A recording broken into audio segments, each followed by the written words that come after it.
말씀 전하시겠습니다.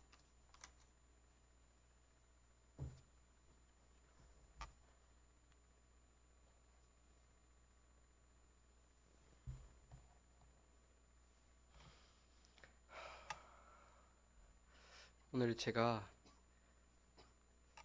감기에 걸려가지고 중간중간에 기침을 할 수도 있는데 그 양해를 부탁드립니다. 네. 자기중심적인 태도라는 제목으로 오늘 말씀 한번 나눠보도록 하겠습니다. 여러분 행복하십니까? 또 행복하고 싶으십니까? 사람이라면은 모두가 다 행복하고 싶을 것이라고 생각합니다. 행복하고 싶지 않은 사람은 저는 없을 거라고 생각합니다. 그럼 여러분 우리에게 행복은 뭘까요? 저도 거룩한 답변이 나올 줄 알았는데 우리 어떤 사람은 아무 일 없이 그냥 무난하게 살아가는 것을 행복이라고 말할 수도 있고, 또 어떤 사람은 자신이 정말 하고 싶은 것을 할 때 나 정말 행복해 라고 할 수도 있고, 또 어떤 사람은 돈을 엄청 많이 벌어서 막 쌓아둬야 자신이 행복하다라고 말할 수도 있습니다. 또 우리는 직업을 선택할 때 어릴 적에 초등학교 시절에 다 장래희망 적어보시지 않았습니까? 그때 우리는 무엇을 할지 굉장히 고민합니다. 내가 좋아하는 것을 할지 아니면 또 내가 잘하는 것을 할지, 내가 좋아하는 일을 하면서 행복함을 느낄지 아니면은 내가 잘하는 일을 해서 인정받아 행복할지, 아니면은 돈을 엄청나게 벌어서 또 더 나은 미래를 꿈꾸며 행복을 찾을지 우리는 고민합니다. 여러분 사람이 행복할 때 몸에서 어떤 게 나오는지 아십니까? 네, 엔도르핀, 도파민, 아드레날린, 이런 신경 전달 물질이 사람이 행복할 때 분비됩니다. 그래서 이 아드레날린은 기분이 좋을 때 분비되는데, 우리 몸이 아드레날린이 분비될 때 우리 몸은 이 최대한으로 우리의 몸의 에너지를 최대한 효율적으로 쓸 수 있게끔 만들어 준다고 합니다. 그리고 엔돌핀은 마치 마약과 같습니다. 마약을 했을 때처럼 엔도르핀이 돌 때는 마약을 했을 때처럼 큰 행복감을 줍니다. 그래서 요새 최근에 마약이 굉장히 문제가 돼가고 있는 시대인데, 많은 사람들이 마약이 좋지 않다라는 것을 다 알고 있지만 끊지 못합니다. 마약이 안 좋음을 다 알고 있지만 끊지 못하는 이유는 괴로운 이 세상 속에서 벗어나서 그곳에서 유일하게 행복을 찾을 수 있다라고 생각하기 때문입니다.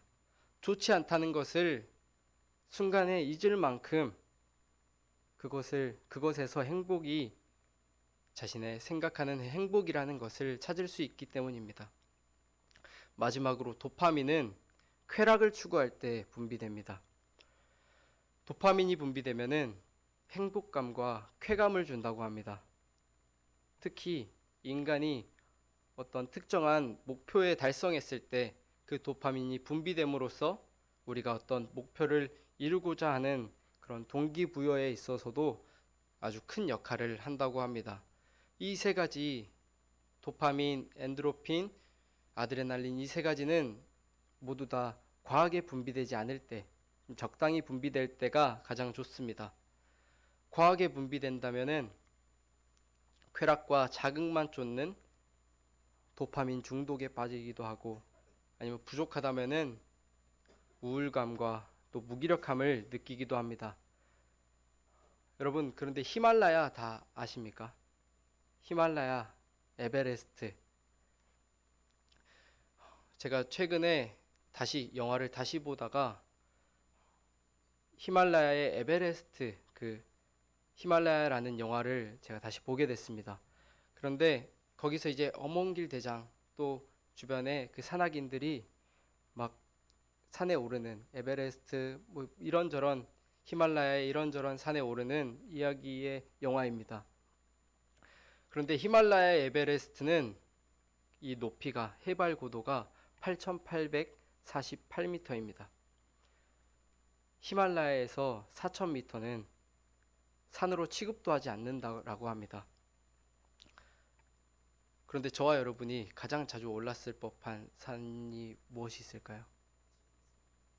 네, 지리산, 무등산, 아니면은 삼각산 이렇게 많이 오르시는 것 같던데, 아무튼 그런데 무등산의 해발 고도가 1186m입니다. 히말라야에 비하면은 히말라야에서는 그 정도면 땅이 꺼진 정도라고 볼 수도 있겠죠. 히말라야는 정말 말도 안 되는 높이의 산입니다. 그런데 왜 그렇게 산에 오를까요? 그 높은 산에 해발 8,000m 위는 영하 30도의 추위와 또 강풍과 추락의 위험을 견뎌야 하고 30시간 안에 800m를 완주해야 합니다. 30시간 안에 800m를 완주하지 못할 시에는 죽습니다. 사람이 견디질 못합니다. 그래서 죽음의 타임 어택이라고도 합니다. 목숨을 걸고 그 산에 올라가야 합니다. 그래서 실제로 그 히말라야 정상 근처에는 지금까지도 300개 이상의 시신이 있다라고 합니다. 그 사람들이 그렇게 히말라야에 오르는 이유는 바로 성취감과 쾌락입니다. 정상에 도달했을 때, 이 정상에 도달한 자신의 목표를 달성하니까 도파민이 분비되면서 이 행복과 쾌락을 선사해 줍니다. 그 사람들이 한 번 맛본 그 행복과 쾌락은 잊을 수가 없습니다. 그래서 죽음을 무릅쓰고 죽을 수도 있는데 계속해서 오르는 것입니다. 그래서 처음에도 말씀드렸다시피 행복하고 싶지 않은 사람은 없을 것입니다. 많은 청년들이 유튜브 쇼츠나 또 릴스와 같은 영상에 중독이 돼서 밤낮을 모르고 핸드폰을 붙잡고 있기도 하고 쇼핑에 중독되거나 또 특히 도박에 중독되는 경우도 상당히 많습니다. 제 주변에도 도박에 중독이 된 사람들이 너무나도 많습니다. 그 사람들을 보면은 이것까지 이제 안 할 거야 라는 말을 듣고 제가 한 달 뒤에 봤을 때 또 도박을 하고 있었습니다. 도박에 빠진 사람은 그 늪에서 헤어나오기가 쉽지가 않습니다. 그 순간순간의 쾌락 때문에 도박의 늪에서 빠져나오기가 쉽지가 않습니다. 우리는 항상 행복을 쫓아갑니다. 정확히는 나의 행복을 쫓아갑니다. 내가 원하는 것, 내가 하고 싶은 것, 내가 중심이 돼서 나의 행복을 위해 살아갑니다. 여러분, 요즘 세대라고 하는 MZ세대 중 결혼에 대해 부정적으로 생각하는 사람이 남녀를 통틀어서 25% 정도라고 합니다. 그런데 결혼할 생각이 있는 사람이 50%입니다. 25%는 아직 결정하지 못했다라고 말합니다. 또 아이를 낳겠다라고 하는 사람은 46% 정도밖에 되지 않습니다. 우리 모두가 결혼과 저출산이 사회적 문제임을 분명하게 인지하고 있고 알고 있습니다. 그런데도 사회적 문제임을 인지하고 있음에도 불구하고 결혼하지 않고 또 출산하지 않으려는 이유는 너무나도 많지만, 무슨 경제적인 이유, 이런저런 이유가 너무나도 많지만 그 이유들의 본질은 나의 행복입니다. 내가 희생해야 하니까. 나의 행복을 우리는 먼저 생각합니다. 희생하고 싶지 않으니까. 그리고 또 결혼을 하지 않은 청년들 중 대부분은 또 결혼에 대한 환상을 가지고 있습니다. 환상을 가진 사람들이 참 많습니다. 저도 결혼에 대해 아직 안 해봤기 때문에 환상이 조금 있습니다. 그런데 먼저 결혼하신 어른들의 말은 대부분 비슷한 얘기를 많이 하십니다. 환상을 가진 그 청년들의 상상과는 많이 다르고 또 힘들어 보이기도 합니다. 어른들의 대부분은 결혼은 실전이다 라는 말씀을 참 많이 하십니다. 그런데 결혼을 하지 않은 청년들의 입장을 대신해서 말씀을 드리자면은, 청년들의 입장에서 결혼은 정말 고통스러운 세상 속에서의 유일한 안식처가 될 것이라고 생각합니다.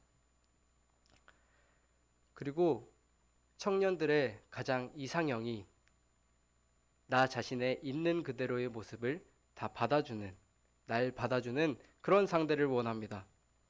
심리적으로나 또 정서적으로나 완벽하고 안정되어 있고 그런 성품을 가진, 얼굴도 잘생기고 예쁜 그런 사람. 여러분, 그런 사람 있습니까? 심리적으로 또 정서적으로 완벽하고 안정되어 있고 외모도 잘생기고 이쁜, 여러분 주변에 그런 사람 보셨습니까? 저는 결혼을 하지 않아서 잘 모릅니다. 그래서 그런데도 그 배우자에 대한 이상형, 이런 얘기를, 이런 사람이어야 된다라는 얘기를 제가 상당히 많이 듣습니다. 정말 많이 들어봤습니다. 저희 어머니이신 한승미 집사님의 이상형을 아십니까?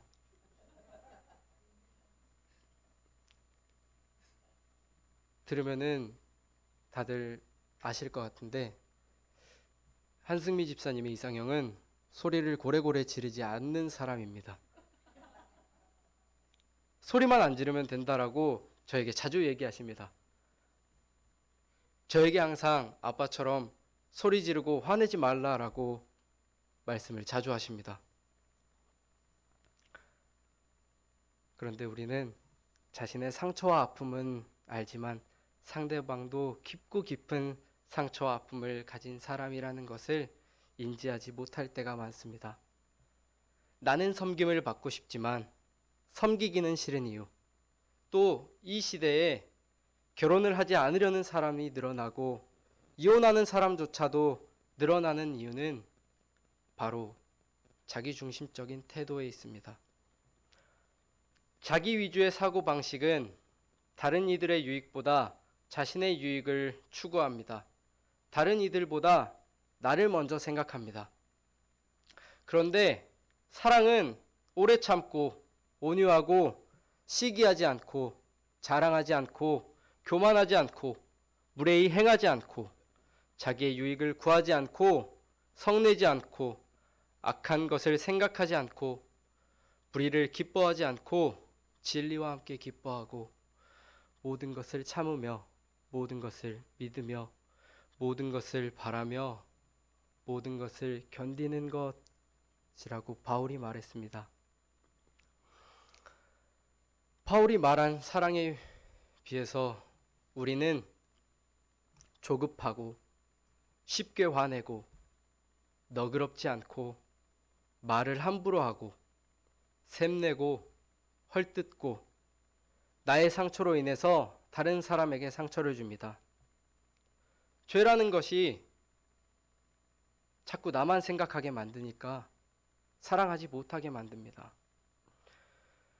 자기중심적인 태도는 상대방의 이기적인 모습에 대해서는 예민하게 굴고 불쾌해하고 낙담하지만 내 옆 사람이 나와 같은 죄를 가진 사람이라는 사실을 보지 못하게 만듭니다. 그런 자기중심적인 태도를 우리 모두가 가지고 태어났고 살아가고 있습니다. 그런데 하나님께서 한결같이 말씀하십니다. 인간이 하나님의 형상대로 지어졌다는 사실을 하나님께서 한결같이 말씀하십니다. 나라는 존재는 하나님의 형상대로 만들어졌습니다. 인간의 창조 원리, 하나님의 형상대로 지음받은 인간은 내가 행복하고 내가 잘 살고 내가 섬김을 받고 쾌락에 살아가는 것이 아니라 하나님의 영광을 위해 살아가고 예배하며 주님의 이름을 높이기 위해 창조된 존재라는 사실을 기억해야 합니다. 옆 사람은 하나님과 이웃을 섬기기 위해 지음받은 것이 중심이 아니라, 포커스가 거기가 아니라 나는 하나님과 이웃을 섬기기 위해 지음받았다라는 사실을 기억해야 합니다. 우리에게 있어서 하나님께 순종하는 일보다 나 자신의 행복이 우선순위가 되어서는 안 된다라는 이야기입니다. 하나님께 순종하는 일보다 나 자신의 행복이 우선순위가 된다라는 것은 삶의 본질이 훼손되는 것입니다. 예수님께서 말씀하십니다. 마태복음 16장 25절에 누구든지 제 목숨을 구원하고자 하면 잃을 것이요 누구든지 나를 위하여 제 목숨을 잃으면 찾으리라. 아멘.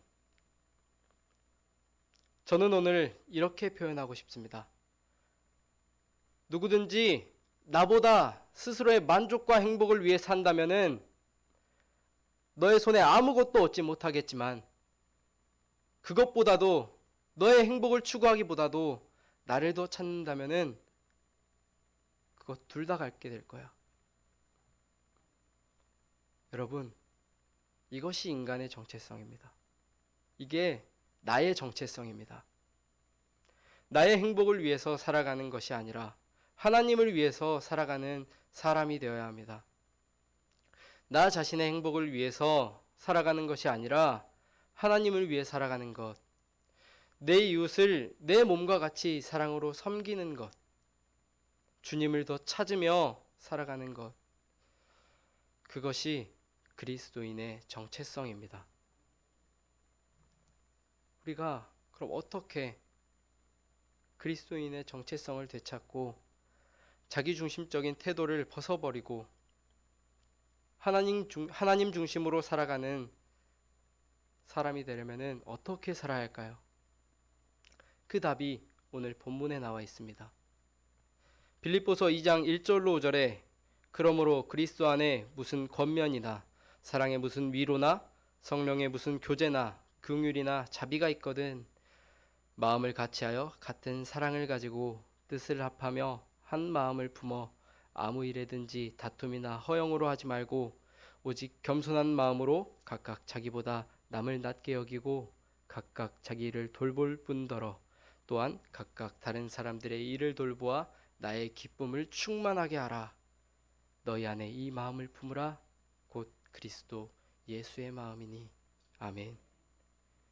너희에게 그리스도로부터 권면이 주어지고 있고 하나님의 사랑으로부터 위로가 주어지고 있고 너희에게 성령으로부터 교제가 주어지고 있고 긍휼과 자비가 주어지고 있다면이 아니라 주어지고 있기 때문에 너희는 해야 한다.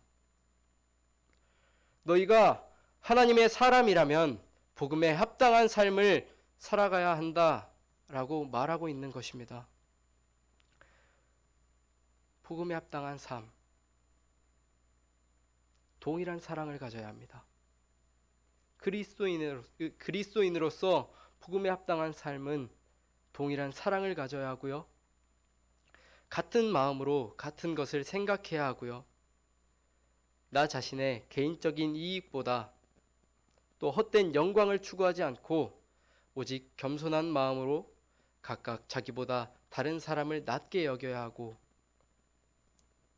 자신의 사적인 유익을 추구하지 않고 오직 다른 사람의 유익을 추구해야 합니다.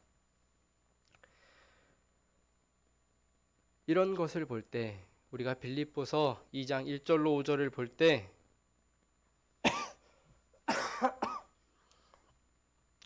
빌립보 교회의 문제를 파악할 수 있습니다. 빌립보 교회의 문제는 서로 하나가 되지 못하고 성도들 간에 또 교회 지도자들 사이에 자신의 권리와 특권만을 찾으려고 노력하고 상대방에 대해서는 서로 무시하고 또 무시하는 갈등이 있었다라는 것입니다. 그렇기 때문에 바울은 빌립보서 1장 27절로 8절에서도 말합니다. 오직 너희는 그리스도의 복음에 합당하게 생활하라. 이는 내가 너희에게 가보나 떠나 있으나 너희가 한 마음으로 서서 한 뜻으로 복음의 신앙을 위하여 협력하는 것과 무슨 일에든지 대적하는 자들 때문에 두려워하지 아니하는 이 일을 듣고자 함이라. 이것이 그들에게는 멸망의 증거요 너희에게는 구원의 증거니 이는 하나님께로부터 난 것이라. 그리고 오늘 본문 빌립보서 2장 1절로 5절에서도 또 말하고 있는 것입니다. 바울은 거듭해서 똑같은 생각, 동일한 사랑, 같은 마음, 자신보다 다른 사람을 낮게 생각하고 자신보다 다른 사람의 유익을 우선으로 생각해야 한다라고 말하고 있습니다. 바울의 말을 보면은 빌립보 교인들에게는 겸손과 또 순종과 자기 희생이 부족하다라고 볼 수 있습니다. 그런데 빌립보 교인들만 겸손이 부족하고 순종이 부족하고 자기 희생이 없었을까요? 지금 시대의 청년들은 공동체적인 생활에 있어서 상당히 옛날에 비해 부족하다라고 생각합니다. 공동체 생활을 굉장히 하기 싫어합니다. 물론 하기 싫은 건 맞는데 교회 공동체만을 놓고 말하는 것이 아니라 학교나 혹은 직장 또 군대와 같은 공동체 생활을 피할 수 없는 곳에서 이 MZ세대의 이런 문제점이 드러납니다. 그래서 제가 그래도 가장 최근에 갔던 군대를 생각해 봤습니다. 근데 제가 갔던 그 군대는 지금 말하는 군대와는 조금 많이 달랐습니다. 군기와 악습이 가득했었습니다. 그때 당시에는 그 군기와 악습이라는 것이 상당히 괴롭고 힘들었었습니다. 그런데 돌아와서 보니까 그것이 저에게 큰 유익이 되었습니다. 그 군기와 악습 덕분에 위계 질서를 알게 되고 아랫사람으로서의 자세를 배우고 또 희생할 부분이 어떤 건지, 막내 시절에는 선임들의 빨래를 다 도맡아서 해야 했고 정말 사소한 것까지 하나하나 다 챙겨가야 했고 또 작업원을 부르면은 일할 사람을 부르면은 무조건 다 일병들이 막내들이 다 튀어나가고 그래서 일은 막내들이 다 했었습니다.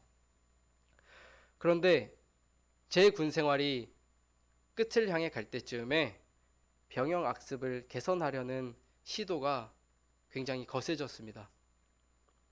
원래 병영 악습을 개선하려는 시도는 예전부터 있었는데 제가 제 군 생활이 끝을 향해 갈 때쯤에 상당히 병영 악습을 개선하려는 시도가 거세졌습니다. 저는 굉장한 반대를 했습니다.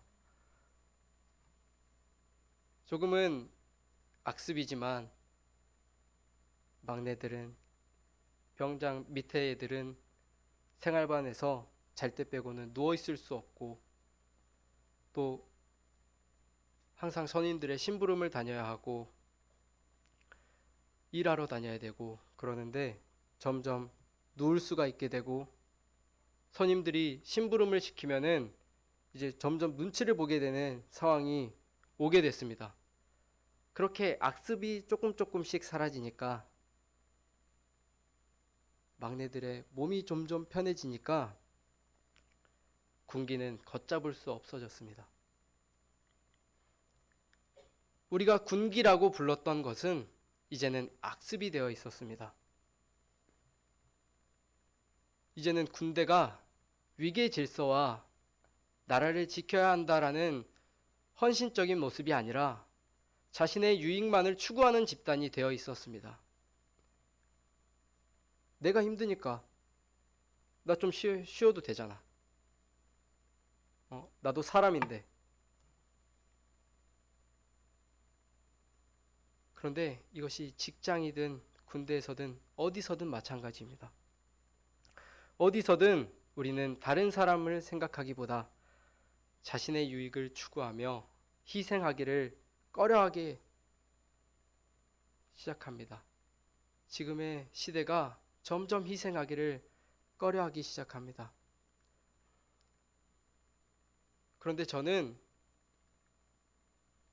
공동체적이고 배려가 넘쳤던 그 한국 사회의 문화가 시대가 지나갈수록 개인적인 문화로 변해가고 있다라고 생각합니다.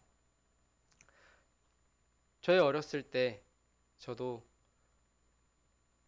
부모님이 식당을 하시다 보니까 집에서 누나랑도 있다가 앞집 형이랑 같이 밥 먹고 놀고 또 옆집에 가 있기도 하고 옆집에 가서 놀기도 하고 그랬었는데, 여러분 지금 옆집 사시는 분의 얼굴을 아십니까? 얼굴은 알더라도 대화를 해보신 분은 굉장히 드물 것이라고 생각합니다. 그래도 윗집 아랫집은 층간소음 때문에 얼굴을 붉히면서 대화를 해본 적은 있어도 우리 집 주변에 사는 사람과 친하게 지내시는 분은 이제는 굉장히 드문 일이 되었다라고 생각합니다. 그렇게 우리는 겸손과 순종이 부족해져 가고 있고 자기 희생은 더더욱 꺼려하는 시대가 되어가고 있습니다. 그래서 바울은 빌립보 교인들이 자신들의 문제를 더 깊이 깨달을 수 있도록 빌립보 교회의 문제를 더 근본적으로 해결하기 위해서 방안을 제시해 줍니다. 그 방안이 예수 그리스도입니다. 바울은 빌립보서 2장 5절에 너희는 이 마음을 품으라 곧 그리스도 예수의 마음이니 라고 예수 그리스도의 삶의 자세를 본받아야 할 것을 권면하고 있습니다. 그리고 본받아야 할 예수 그리스도의 인격과 예수 그리스도의 삶을 세 부분으로 나누어서 말해줍니다. 먼저는 그는 근본 하나님의 본체시나 하나님과 동등됨을 취할 것으로 여기지 아니하시고, 아멘. 성육신 하시기 이전에 예수님의 모습을 바울이 얘기해 줍니다. 그리고는 오히려 자기를 비워 종의 형체를 가지사 사람들과 같이 되셨고 사람의 모양으로 나타나사 자기를 낮추시고 죽기까지 복종하셨으니 곧 십자가에 죽으심이라. 아멘. 인간의 몸으로 오신 예수님의 고난과 십자가의 죽음으로 낮아지신 그 예수님을 말해줍니다. 그리고 마지막으로는 이러므로 하나님이 그를 지극히 높여 모든 이름 위에 뛰어난 이름을 주사 하늘에 있는 자들과 땅에 있는 자들과 땅 아래에 있는 자들로 모든 무릎을 예수의 이름에 꿇게 하시고 모든 입으로 예수 그리스도를 주라 시인하여 하나님 아버지께 영광을 돌리게 하셨느니라. 아멘. 지금 현재 모습의 예수님을 바울이 얘기해 줍니다. 우리는 이 본문을 통해 알 수 있습니다. 예수 그리스도는 저와 여러분의 구원자가 되시고 또 주님이실 뿐만 아니라 우리의 교사이시고 우리가 어떻게 살아가야 할 것인지를 알려주시는 교사이시고 또 모범을 보여주신 우리의 삶의 모델입니다. 그런데 저는 조금 모난 성격을 가지고 있습니다.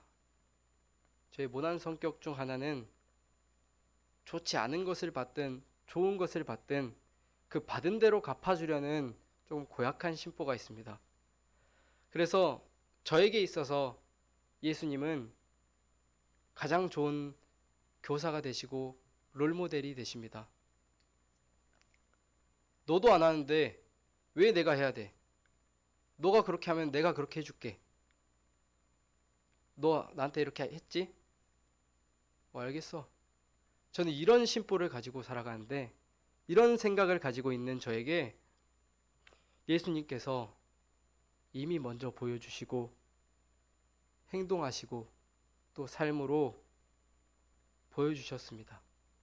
그리고서 제게 말씀하십니다. 너 왜 안 해? 내가 먼저 했잖아. 너 안 할까봐 내가 먼저 했잖아.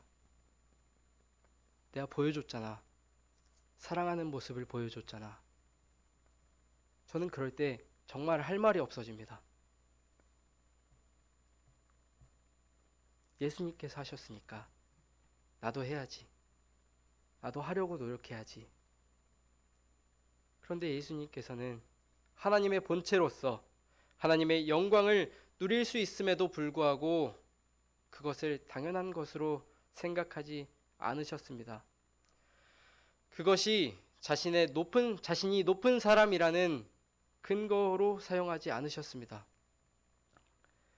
예수님은 오히려 자신을 내려놓으시고 십자가에 죽기까지 고난에 순종하셨습니다. 그렇기 때문에 하나님께서는 예수님을 지극히 높이셔서 온 세상에 주가 되게 하셨습니다. 그렇다면 이제 우리는 예수님의 모습을 본받아서 겸손하고 순종하며 고난의 모습과 삶의 자세를 본받아야 할 줄로 믿습니다. 우리가 우리 안에 예수님의 마음을 품을 때 교회 안과 밖에서 세상에 나가서도 갈등과 문제를 해결하고 또 화합하게 될 줄로 믿습니다. 사랑하는 세박교회 청년회 여러분, 그리고 사랑하는 세박교회 성도 여러분, 우리 안에 있는 죄는 나만을 생각하게 만들고 나만을 행복하게 만들려고 합니다.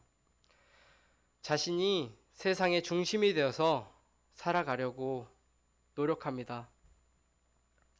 자신이 세상의 중심이 되려 하는 자기중심적인 태도를 버리고 그리스도인의 정체성을 되찾아서 하나님을 기쁘시게 하고 하나님 중심으로 살아가시길 바랍니다.